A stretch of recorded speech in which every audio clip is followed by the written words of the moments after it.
y'all, it's Jennifer. Welcome back to my channel. Today I am coming to you with a reading vlog.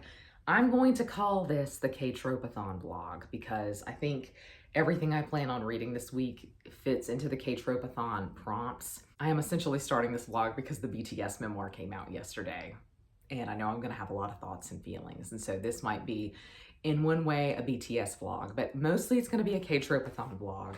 But before we get into that, I am not firing at all cylinders right now because today is July 10th.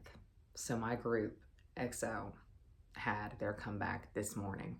And it was my first waking thought. In fact, it was just the first thing that I experienced this morning. The first thing on a Monday morning that I experienced was their music video for Cream Soda, which is Song of the Year, Album of the Year, giving it to them now. I'm sorry to my other boys, NCT, Do Jung. I'm sorry I've looked at other men because EXO is really it for me.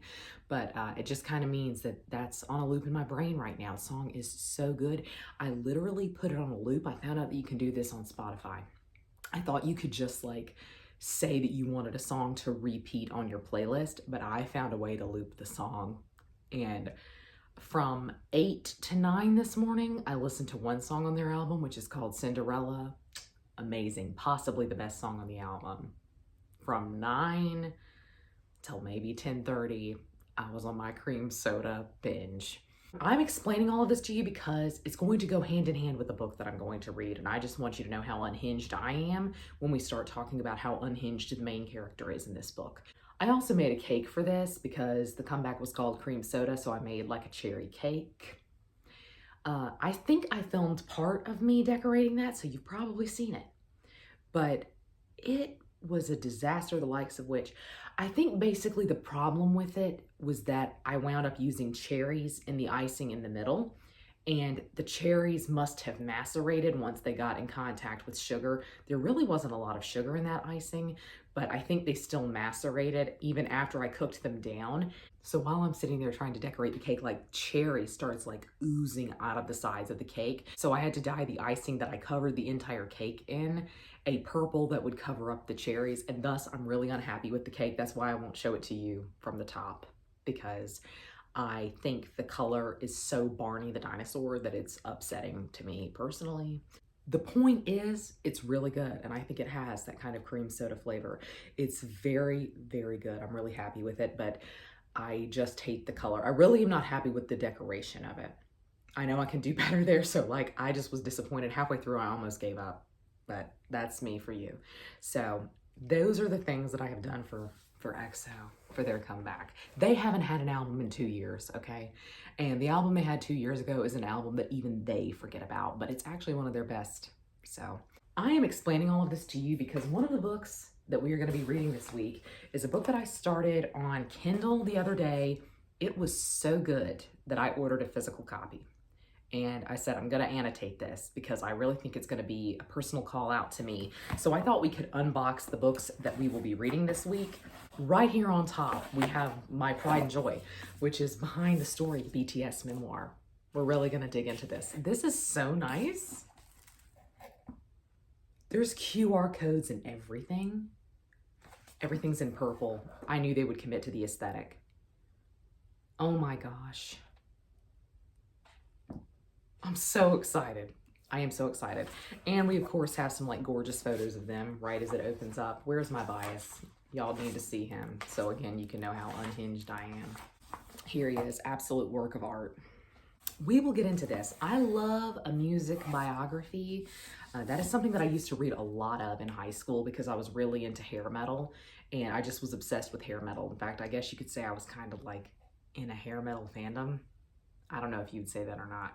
But I really, really was obsessed with hair metal, and really the way I could consume content or learn anything about them as artists was actually through reading their oral histories. And so I think that's essentially what this is. I think this is more of an oral history, but somebody has come in and filled in the blanks between what they have said. So I am pumped about this. I have out my purple tabs. I am ready. What? I am stunned. This book is so short. This book is so short. It's so short, but it's YN by Esther Yi. And I'll tell you what YN stands for. It stands for your name. This is really going to expose me. So, in Imagines, which is a form of fan fiction that is self-insert, they will use this code, this acronym, for your name so that you can insert your own name in. It's massive in the K-pop community, massive. I've seen it for many, many years, and I knew of it because I guess I knew of the K-pop community, but the K-pop community is not the only one that uses this. But it is specifically for like second person self-insert fan fiction. They'll say, when they're not mentioning your name, YN, they'll say, you did this, and he came up to you and you said blah. This is specifically about the K-pop industry, and it is about like an unhinged main character. I started this, and really the reason why I had to buy a physical copy, why I am going to be annotating this, I need to read you this quote.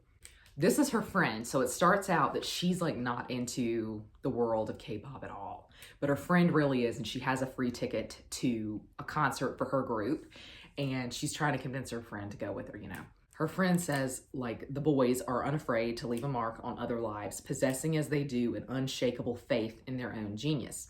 She shut her eyes and disappeared into worship.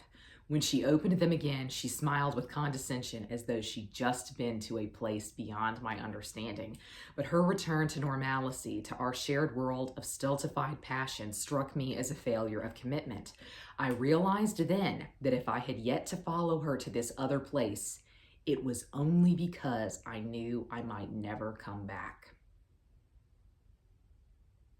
Okay, then they go to the concert, and she doesn't know their names yet, but her friend is shouting for all five again and again, taking care on principle not to say one name more than another.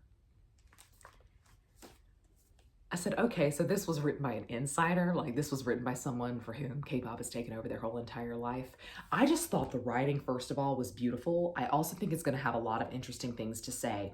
The weird thing about this is the lowest rated book on my TBR. In fact, I was saving it for a video where I was going to read my highest rated book on my TBR and my lowest rated book. But I just felt like this was such a great time to read it, like in conjunction with the BTS memoir and with me losing my mind over my favorite group having a comeback. I thought this would be an interesting one. But the positive reviews I've seen say that this is like really eye-opening in terms of fandom, period. And I am someone who's just never not been in a fandom. I would say I have never been as active in a fandom as I am currently in K-pop. I know a lot of people in the K-pop community. I don't necessarily know a lot of people in my own fandom in terms of EXO. I don't know a lot of EXO-Ls, but I know maybe 5.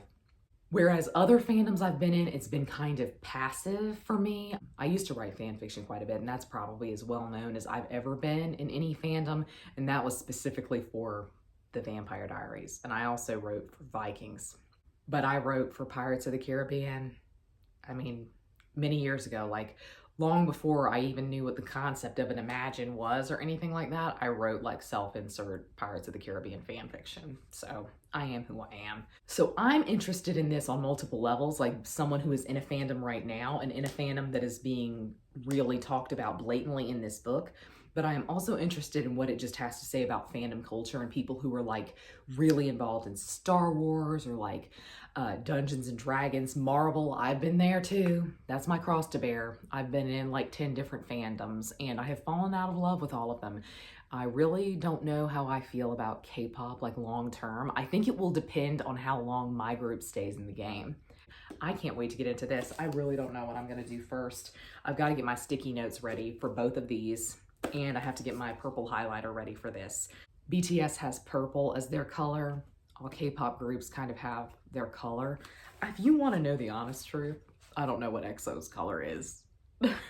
So that kind of says I'm a bad fan. We'll get into that, I feel like. But anyways, I am really, really excited about these. I am not currently watching anything on TV. I'm watching something on BritBox that I'm not that enthused by. But I was watching Karen Peary on BritBox. Fantastic. It was a crime show set in Scotland. Amazing. It was basically something you could binge in one sitting, and it was really good. So I'm kind of in a crime mood.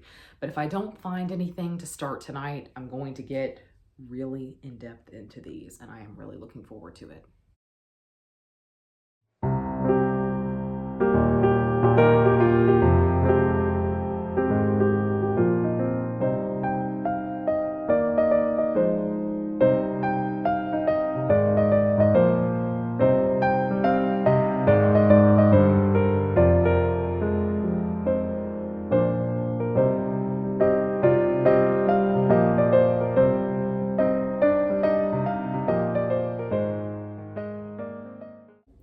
believe it or not, it is in fact a different day. In fact, I think it's like 3 days since I last updated you, since I started the blog, but I'm having a lot of feelings, as I thought that I might. I am about maybe halfway through YN. I actually don't know that I am. I don't know if you can see my tabs. I'm tabbing, but I have underlined far more than I have tabbed, and it is absolutely incredible. I guess my question about this is, why was it the lowest rated book on my TBR on Goodreads? Like, what is it about this that is causing such a visceral reaction in people to rate it negatively? The only thing I can think of is that there is a very stilted way that the characters talk. It's done very like pseudo-philosophical, and in no way, shape, or form do you know people that would speak like this. It's totally unrealistic, the dialogue. And so I guess maybe people just are not going for that vibe. But to me, that's the vibe of the whole book, is just unrealistic stuff.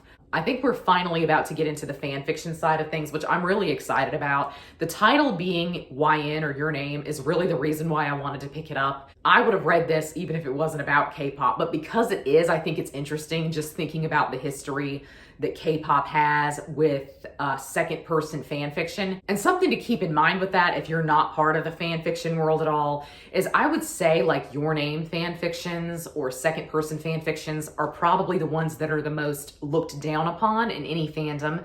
I think they're viewed as taking less skill. I think they are viewed as very poorly written. And you know what? Maybe it's true, but they're also the best. And in fact, recently, I've read like a really long second-person fan fiction, and I really, really enjoyed it. You know, when I'm reading fan fiction, sometimes I'm not looking for something to break literary ground, you know?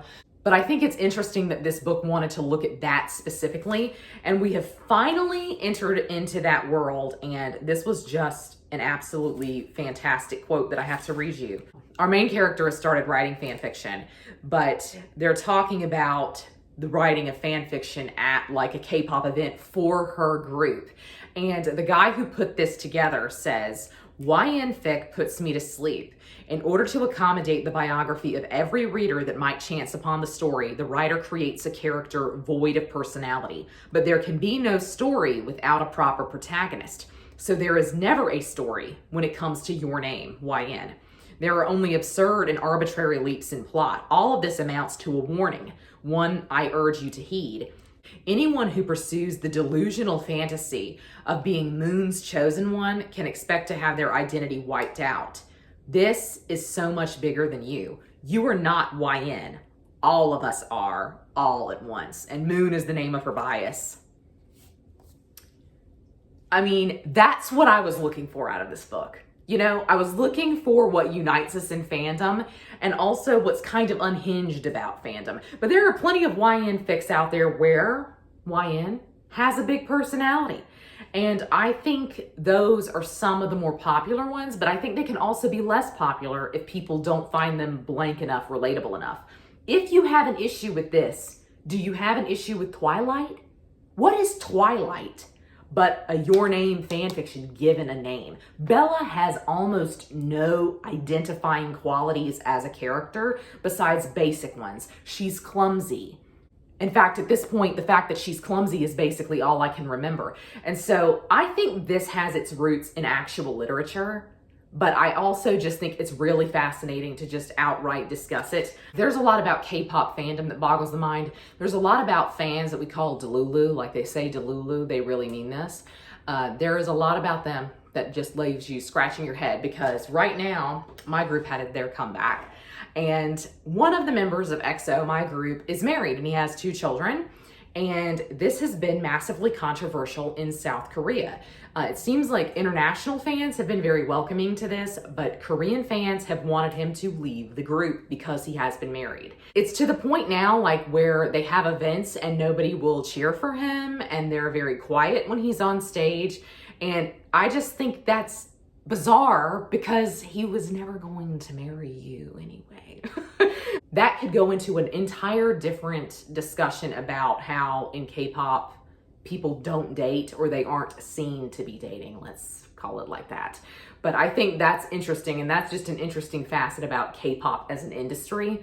I do see its upsides because I think a lot of the drama that happens here, like old school celeb drama that happened in the 2000s, I think a lot of it had to do with dating, and that kind of changed your perspective on someone, whether you liked who they were dating or not. So I can see why K-pop as an industry has eliminated that factor or wanted to, but it's also because they lean pretty heavily into the parasocial relationship that an idol can form with you, their fan. And again, all of this, I expect this book to touch on, especially in the second half, but I am beyond stunned that a book this short is packing this heavy a punch. It's really going there, and it's going there in the way that I really wanted it to. But I just love this book.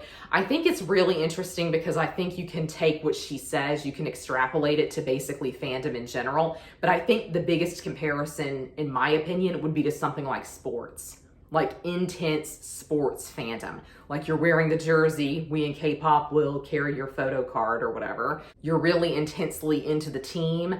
I think there is a little bit more negativity in terms of sports fandom. Like the energy can sometimes be more negative if your team loses. And that's not to say that there's not negativity in K-pop, because there is. Look at what I just said about Chin. People don't want Chin in the group because he's married. It's so ridiculous to me because in what way does this impact your life? You know what I'm saying? But I just noticed from the outside looking in, because I've never been in a sports fandom, I noticed that there's a lot of passion, but a lot of it seems to be kind of negative passion, or like getting really involved, yelling at the screen when your team is doing something wrong. I feel like in K-pop, the energy is 9 times out of 10 very positive, happy energy, like glad to be here, and that's why I really like it. This book is just really going there for me. I think this is going to be one of my favorites of the year. I'm really glad that I got a physical copy. When I opened the box and saw it was this short, I thought, oh no, I've made a mistake, but I really, really am enjoying it. The BTS memoir, I am not that far into, and I only have a couple of comments here. I really figured we wouldn't get a lot of juicy details here. I assumed BTS was not gonna just drop a bombshell on us. Not to keep making things about EXO, but EXO had a lawsuit last month where 3 members basically wanted to leave the company because of unequal pay and treatment. And I feel like they would give far more information on working in the industry than BTS will. It's not to say that BTS is going to lie or anything, but they are still actively working with their company and they have contracts with their company. So they're not going to reveal anything that was crazy wild, in my opinion. But so far, something that I have learned is that their entertainment company actually was pretty well off when they joined. You always hear ARMYs, fans of BTS, talking about like this rags to riches story, this underdog story of BTS coming up. And the first chapter of this exposes that as false. HYBE has always been something, which I thought was really interesting because I've really bought into that. It's interesting to note that they really were pretty substantial and they had a large amount of trainees at the time that BTS was being formed. That's going to be the most interesting part of this to me, in my opinion, is just the story of training to be in K-pop, which is apparently very intense and I think is going to be very interesting. I really wanted to read this just because in many ways I want to encourage other groups to release their memoirs. BTS is still at the top of their game, you might say, but I think it's an interesting time to release a memoir when they are celebrating 10 years as a group.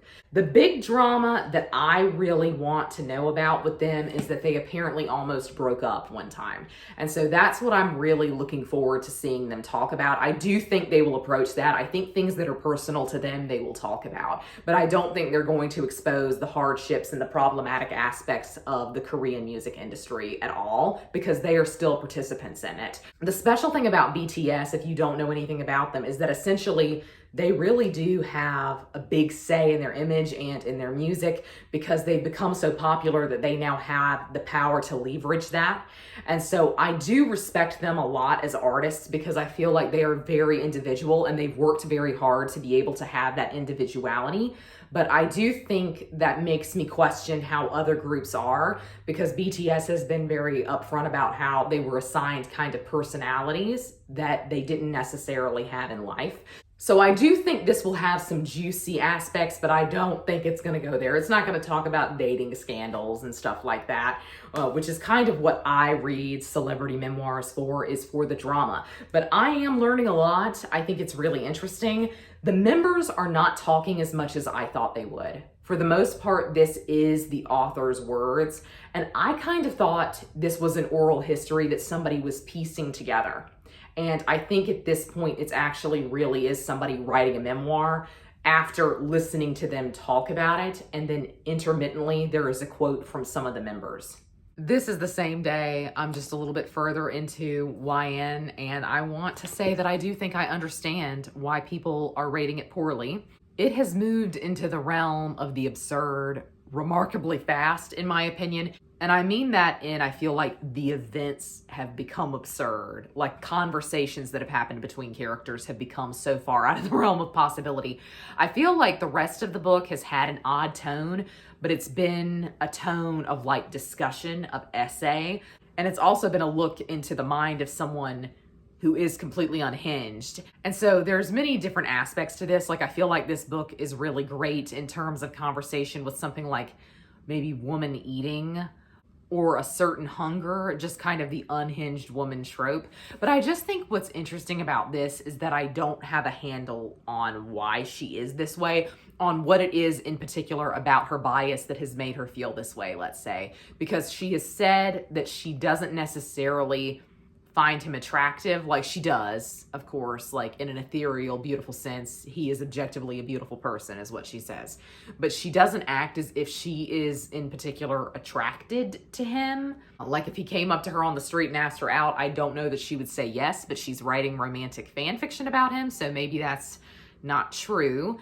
But she also has just kind of had some therapy. I feel like anything I say about this book, because it's so short, veers into the realm of spoiler territory, but I just think this was kind of the natural progression, that she has had some therapy, and she has talked in therapy about the fact that she never did want to meet him. She has no desire to meet him, and I just think it's interesting. Why do you have a fixation on someone?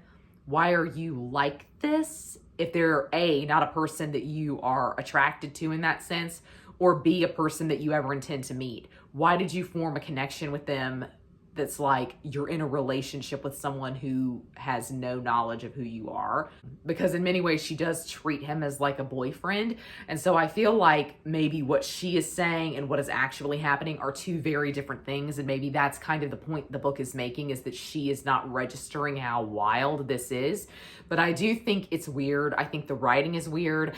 It's a kind of weird that I personally am really enjoying. But I do have to say at this point that I do understand why people have rated it so poorly.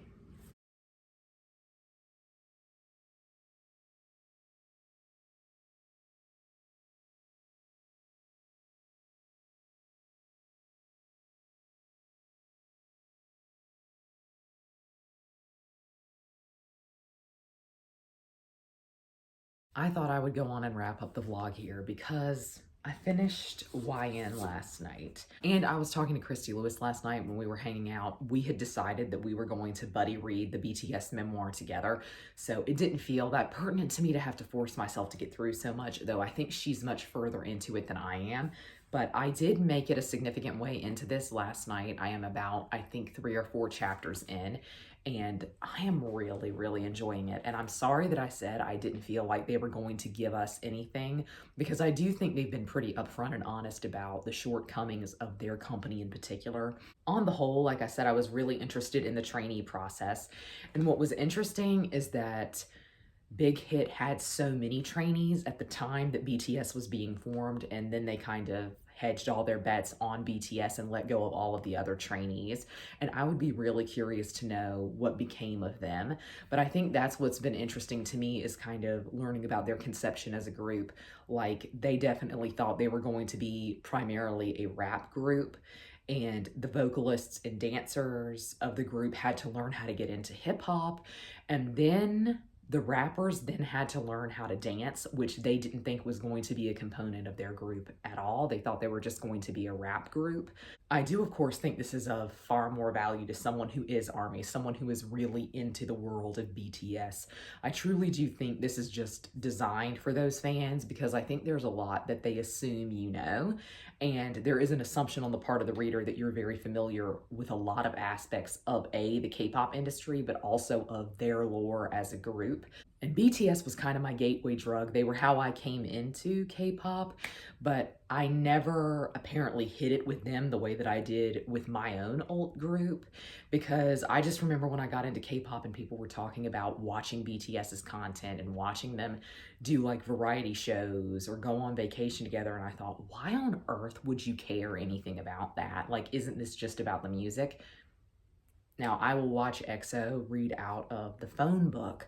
And so I understand that. And maybe in the end, BTS was just never going to be my group, because though they are like an all in all K-pop group, they still do sound incredibly rap heavy. And I think that's why they've been very popular internationally, but specifically here in the States. And I am just not someone who's ever been a rap heavy listener. So I do think they have approached things with a lot of nuance and a lot of care. But I think they've also been straight up about some of their frustrations and what the expectations were on them as a group, which I think is really interesting. I think that's the value of the memoir. I am really excited to see how things take off as their career takes off. One thing that has been very big and very controversial in kind of discussions of this memoir has been just how many groups apparently looked down on them or made fun of them. I've seen that really take off this week, and a lot of people are like, oh, it was NCT, it was EXO, or something like that. That's the part I'm most interested to see, because I really do feel like that's the most drama that they are really going to get involved in. And so I'm really looking forward to that, but I don't think they're going to drop any names or anything like that, because I've seen people speculating on who the groups must have been, because they're talking about their seniors in the industry specifically, not really looking out for them or not supporting them. And EXO would be barely their senior. So I think they're talking about a lot of second gen groups, actually. And I think that's very interesting, because a lot of second gen groups have not stood the test of time, haven't lasted the 10 years that BTS has. But I just think this is really great. It's really informative. I do think sometimes that the translation has been a little bit clunky. I'll say that. I've seen a lot of repetitions of words, especially in the same sentence, which is a pet peeve of mine. I've said that so many times on my channel, but that's something that really irks me in writing. So sometimes I am wondering about the translation here. I feel like they were really trying to push this through to come out at an important anniversary for BTS. But other than that, I really have no complaints about this so far. I am really enjoying it, and I'm looking forward to getting further into it. But I finished YN. Y'all, this went off the rails. Like, literally, the train jumped the track. We were just no longer on track anymore. We were off in the fields somewhere. This went so bizarre. I mean, it went absurd in a way that only Thomas Pynchon is capable of. And that's not a compliment coming from me, because I hate Thomas Pynchon. To me, the second half of this book was so bizarre, and it was so dissimilar in tone to the first half of the book. I just felt like the first part of the book was really making a lot of really interesting commentary on fandom, be that specifically K-pop fandom or just fandom in general. So I was really thrilled by that. I thought that was really exciting. But then I got into this second half, and I just kept thinking, what on earth is going on? It just became so weird, and we met a character about halfway through that became a big deal in the second half of the book, and that character was so weird, and how they spoke to the main character, it was just bizarre to me from start to finish. And so now I have to say that I completely understand why this was the lowest rated book on my Goodreads TBR. I completely get it. I wound up giving it 3 stars. I mean, I had such a complete about face from last night. Last night I was thinking, wow, this might be one of my favorite books of the year. I might give this 5 stars. I'm going to be talking about this for a really long time. I finished the book last night, and then I thought, oh my gosh, I'll probably never recommend this to anyone. I don't know who this would work for, and I have so many questions about the writing process of this book, about how we got from point A to point B. How did this happen? Truly, how did this happen? I still think it was an interesting exploration of a character that just really lost themselves in fandom, and I think we've all seen that happen. If you've ever been in a fandom space, you know somebody for whom fandom is life. fandom is it. Fandom is all they have. And I think when you start thinking about when aspects of fandom change, or even when a certain fandom ends, like when the entity that you were following is over, what does that mean for the person who has really invested their life's blood in it? And I think that's really, really interesting because fandom is such a different form of hobby than so many other hobbies out there. I still really appreciated what this book had to say because I think it was important and I think it was interesting, but I think the second half of the book was suddenly no longer interested in those themes. It was no longer interested in talking about that stuff, period, which I just think was kind of bizarre, really. So this wound up being just okay to me. The first half was so strong, I still had to give it 3 stars, but the second half was so weird. It was weird even for me, and I feel like I'm someone who tends to like kind of a weird book, but I still thought the writing was just gorgeous. I will read more from Esther Yi in the future, but this one was an odd one. Thank you for joining me for this weekly reading vlog. It's been a short weekly reading vlog. This was actually like from Monday to Friday, but it was really fun to get to participate in ktropeathon. I feel like a lot was going on this week that was just kind of perfect for ktropeathon. The BTS memoir coming out, EXO coming back. I mean, it's just been a great week for me. It really has. And with the EXO comeback, it really does mean that I feel like I haven't had much time to read because I've just been so excited and invested in seeing them on shows and everything. I feel like I have been consuming a lot of content this week, so it's miraculous to me that I was able to finish anything and get a good ways into something else. But I think I am going to wrap up the vlog here. I would love to know down below what you have been reading this week. I would love to know if you are participating in ktropeathon. I will link to the hosts down below, but that's going to be all for me today. I hope you're all having a great week. Happy reading. Goodbye.